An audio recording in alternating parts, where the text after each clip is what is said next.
Ayo mengamati. Amatilah ilustrasi gambar pada halaman sebelumnya. Buatlah sebuah cerita berdasarkan gambar-gambar tersebut. Namun, sebelumnya kamu harus menentukan ide pokok tiap-tiap paragrafnya terlebih dahulu. Assalamualaikum warahmatullahi wabarakatuh. Halo anak-anak ibu semuanya, apa kabar? Semoga anak-anak ibu dalam keadaan sehat ya. Hari ini kita akan belajar tema 1, organ gerak hewan dan manusia, subtema 3, lingkungan dan manfaatnya, pembelajaran 1.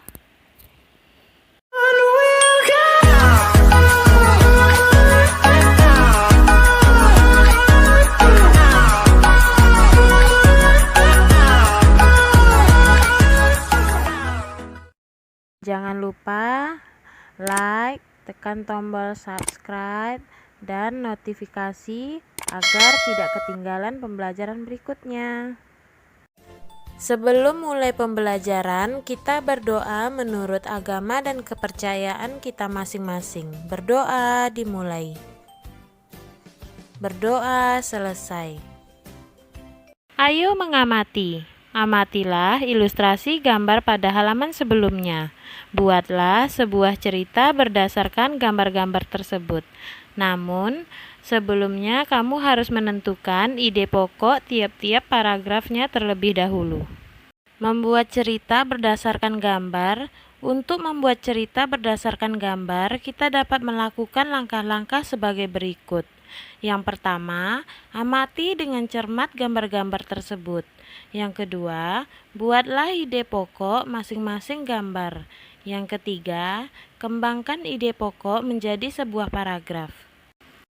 Pengalaman di hari Minggu yang tidak kalah menariknya dibanding dengan Edo dan Beni adalah pengalaman yang dialami oleh Lani.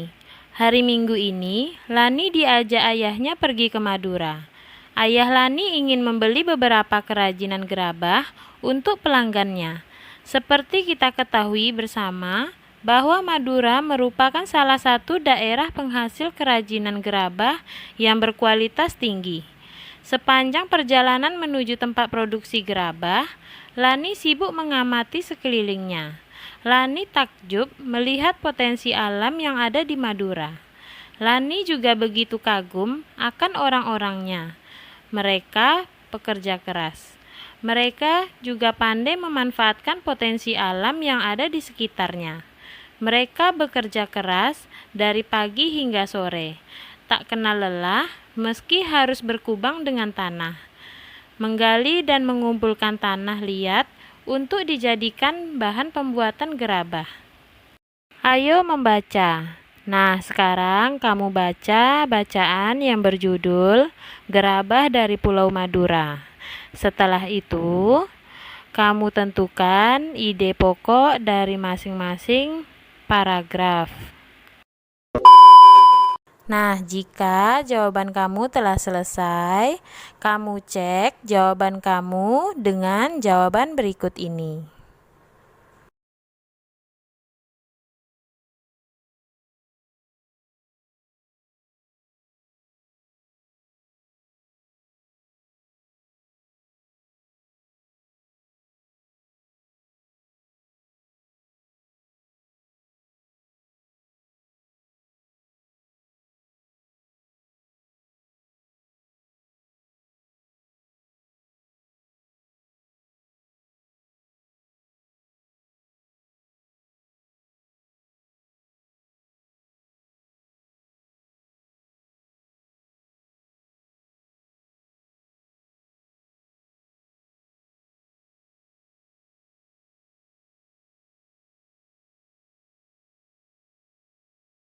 Ayo berlatih. Kamu sudah bisa menentukan ide pokok dari sebuah bacaan. Sekarang, kembangkan ide-ide pokok berikut menjadi sebuah paragraf. Yang pertama, tanah liat banyak kegunaannya. Yang kedua, proses pembuatan gerabah dari tanah liat. Yang ketiga, macam-macam peralatan yang terbuat dari tanah liat. Nah, jika jawaban kamu telah selesai, kamu cek jawaban kamu dengan jawaban berikut ini. Yang pertama, ide pokoknya, tanah liat banyak kegunaannya. Paragrafnya, salah satu jenis tanah yang banyak memiliki manfaat adalah tanah liat. Tanah liat dapat digunakan untuk membuat berbagai jenis kerajinan gerabah seperti vas, poci, dan lain sebagainya. Ide pokoknya, proses pembuatan gerabah dari tanah liat. Paragrafnya, agar dapat menghasilkan gerabah yang bagus, tanah liat haruslah melalui beberapa proses pengolahan terlebih dahulu. Tanah liat dibuat adonan dengan mencampur air, kemudian diaduk dan dibolak-balik agar lebih pekat dan lengket. Tujuannya adalah untuk mengeluarkan udara dalam tanah, agar mudah dibentuk dan hasilnya tidak mudah retak.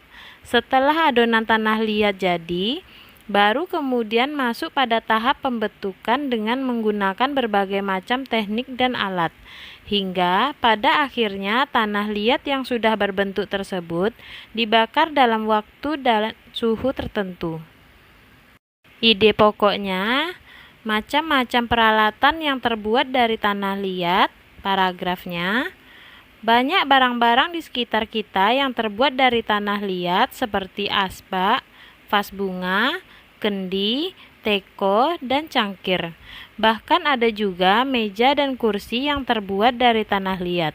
Barang-barang yang terbuat dari tanah liat memiliki nilai seni dan keindahan tersendiri dibandingkan dengan barang-barang yang terbuat dari bahan lainnya. Lani dan ayahnya sampai di tempat produksi gerabah. Di sana juga terdapat ruang pajang yang memamerkan berbagai hasil kerajinan gerabah. Bagi pelanggan yang akan membeli gerabah, tinggal menunjuk contoh gerabah yang dipamerkan di ruang pajang tersebut, untuk kemudian diambilkan sesuai dengan pesanan oleh pengrajin di tempat produksi atau gudang. Wah, kualitas gerabah-gerabah ini sangat baik, puji ayah Lani. Benar, ayah, jadi bingung memilihnya, karena semuanya bagus-bagus, kata Lani. Lani, memang harus begini. Kerajinan gerabah ini telah menjadi tumpuan nafkah masyarakat di sini. Jadi, mereka pun mengerjakannya dengan sepenuh hati. Mereka benar-benar menjaga kualitasnya, mulai dari pemilihan bahan baku, proses produksi, finishing, pengemasan, hingga sampai pemasarannya. Jika mereka mengerjakannya sembarangan, mereka kelamaan akan kehilangan pelanggan yang pada akhirnya justru akan mematikan sumber penghasilan mereka. Jelas ayah Lani. Betul sekali ayah, kata Lani. Nah, sampai di sini dulu pembelajaran kita hari ini. Sampai jumpa lagi di pembelajaran berikutnya. Wassalamualaikum warahmatullahi wabarakatuh.